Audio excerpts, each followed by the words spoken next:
Okay, Genesis chapter 39 conclusion. So what can we take from this chapter? We see the continuation of the story after the break with Judah and Tamar back to Joseph. And we see Joseph in Potiphar's house, where he quickly rises in importance, becoming the second most important person in the house after Potiphar, in such a way that Potiphar didn't even have to take care of anything anymore because Joseph was in control and he trusted him with absolutely everything.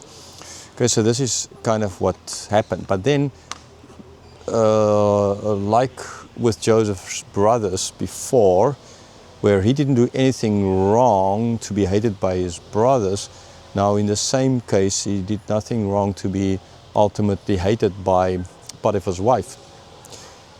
What he had just, God was with him and God gave him the dreams and he told his brothers about his dreams. And that made him hate him. In this case, God gave him the handsomeness, and that made Potiphar's wife take note of him and wanted to, to have intercourse with him. Okay, so this is ultimately, therefore, he did nothing wrong, neither with his brothers nor with in Potiphar's wife. So Moses is clearly bringing this out to us, making a very strong point about this. Joseph is not guilty. What everything is happening with Joseph is not guilty. And more so, because he's not guilty, God is with him. In other words, God is with him. If Joseph did something wrong, then God would not have been with him, and these things would not. He would have been left as a slave in Potiphar's house, being able to do nothing. He would have been left just in the prison, being able to do nothing. But so the fact that he did the right thing, that shows that God he didn't leave them there. Okay? If he did the wrong thing, God would have left him there, or could have, ought to have. He would have been justified in, but he did the right thing. So God was not going to leave Joseph as is. Okay? So Potiphar's wife came up with a plan. Like Tamar in the previous chapter, Potiphar's wife came up with a plan. Tamar's plan was for doing the right thing. Potiphar's wife's plan was either I have him in my bed, or he's in no one's bed and he's dead. Right? So two different women, two different plans. And Joseph did not fall. He didn't fall for this plan of Potiphar's wife, this evil plan of trying to. And he was adamant about it. I'm not going to. Right? Why? Not because I will lose out here. Right? He could have gained. Unlike I said, Judah, his brother, who did things for himself. Joseph could say, no, I can gain here, because then I will have the wife as well, kind of idea. Okay, and but he was not. He was not thinking of himself. He was thinking of his master. His master trusts him, so he's not. Although he is living there as a slave, not because of his doing. Right? He could have been angry at everyone. Like, I was sold into slavery, not because of my guilt, but because of their guilt. So now I am here. So now I need to get back at them. I need to get back at this guy who put me up here. I need to get back at them. He didn't do that. Joseph was not like that. We clearly see it all over the place the whole time. Okay? And so, yes, the other thing that Joseph then clearly as well said, this is going to be a sin against God. I can't do this against God. Okay, so clearly as well, he was not thinking of his own body and what he can get out of this, or revenge. He was thinking of his masters, and he was thinking of sinning against God. Okay, so you clearly see this. Moses is stressing this very strongly. Okay, the other thing we clearly see, well then, no, Potiphar's wife lied about this whole, him trying to rape her. And she didn't get away with it. Why? Because Potiphar, his anger was kindled, but most likely against her for lying. He most likely did not trust her. And so therefore Joseph ended up only in prison. Not dead, as she wanted, but only in prison. And then ultimately in prison, stated like in Potiphar's house, like in prison, God is with him. So what does that lead to? It leads to everything in Potiphar's house, everything in prison, going brilliant, going good. Why? Because God is with Joseph and he is blessing Joseph. And so therefore, like Potiphar, like the prison, the warden here, he gives everything over to him. And they don't need to worry about anything, neither in his house nor in the prison. They don't need to worry about anything. Why? Again, because God is with him. Okay, so God now is blessing others because of Joseph. Okay, this is an important point as well. So I think this is the thing I just want to highlight in this from this chapter about the role of Christians in society.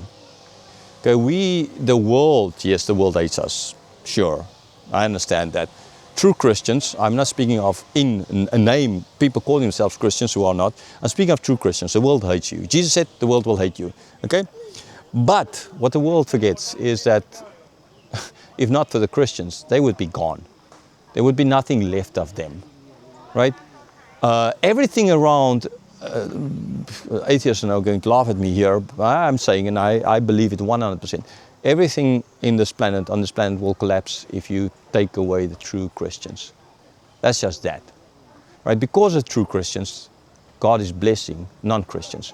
Atheists are blessed because of Christians. They don't understand. They don't believe me. They will laugh at me. Really, I know they will. They'll say this is nonsense, right? No, it's not.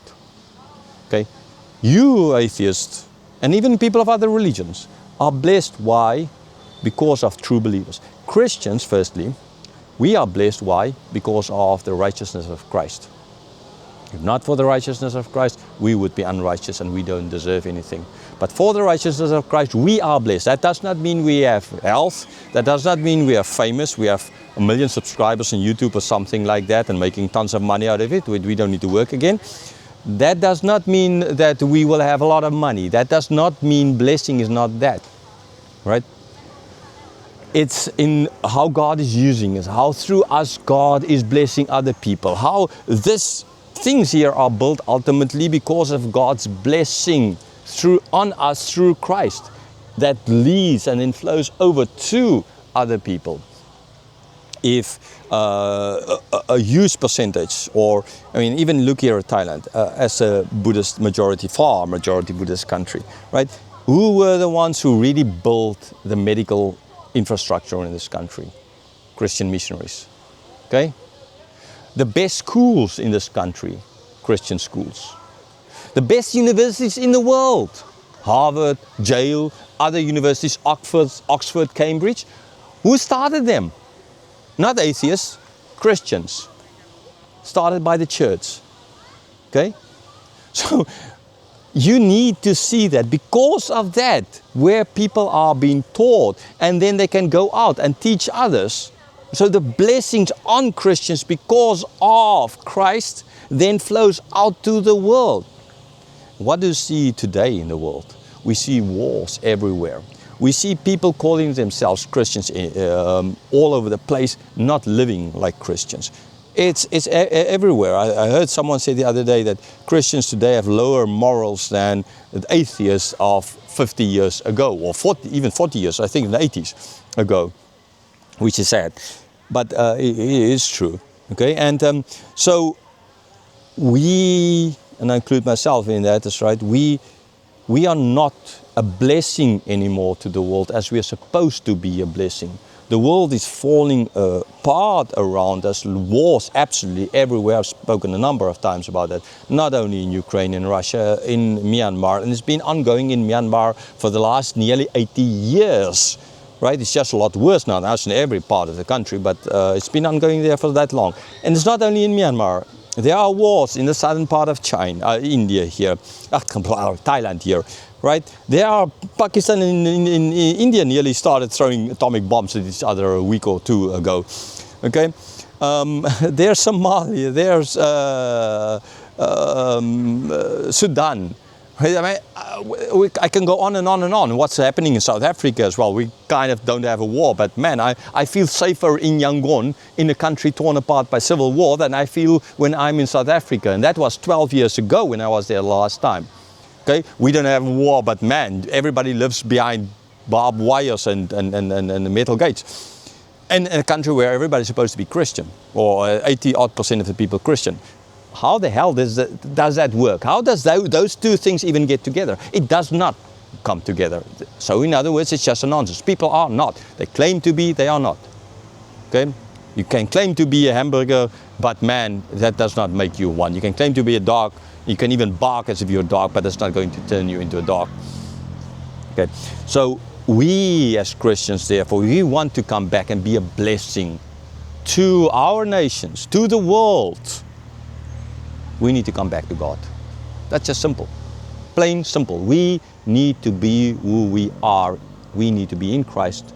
We need to return to His Word, study His Word, learn His Word, love God, not just with what we can get from God, but because of who He is. Then, and only then, will God start blessing us again. Again, I'm saying this is not money and stuff like that. This is being a blessing to others, so that then we can be a blessing. Are you going to be like Judah, who is just thinking of himself in the previous chapter, chapter 38? Or are you going to be like Joseph in this chapter, where he's thinking of God? Right? Where do you fall? You want to be a blessing, return to God.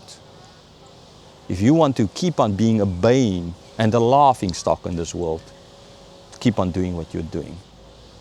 But remember, Jesus is coming back. There will be judgment.